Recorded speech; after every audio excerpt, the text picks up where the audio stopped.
Welcome to the Startup Funding Espresso. I'm Hall T. Martin, where we talk about how to raise funding and invest in startups and the time it takes to drink an espresso. If you have a question about startup funding or investing, please go to the website, startupfundingespresso.com, and type in your question into the chat bot in the lower right corner to receive an answer. I hope you enjoy this episode. Hello, this is Hall T. Martin with the Startup Funding Espresso, your daily shot of startup funding and investing. In running a fundraiser, it's important to build a sense of urgency into the campaign. Here are some key steps to create that sense of urgency.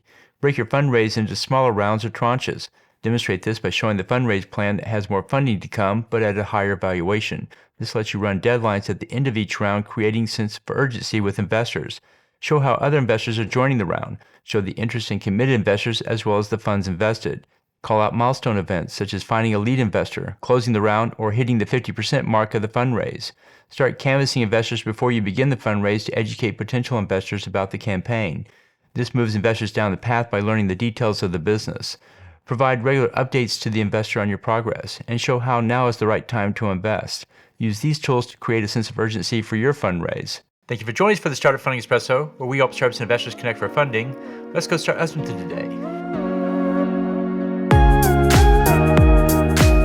Hall T. Martin is the director of Investor Connect, which is a 501c3 nonprofit dedicated to the education of investors for early-stage funding. All opinions expressed by Hall and podcast guests are solely their own opinions and do not reflect the opinion of Investor Connect. This podcast is for informational purposes only and should not be relied upon as a basis for investment decisions.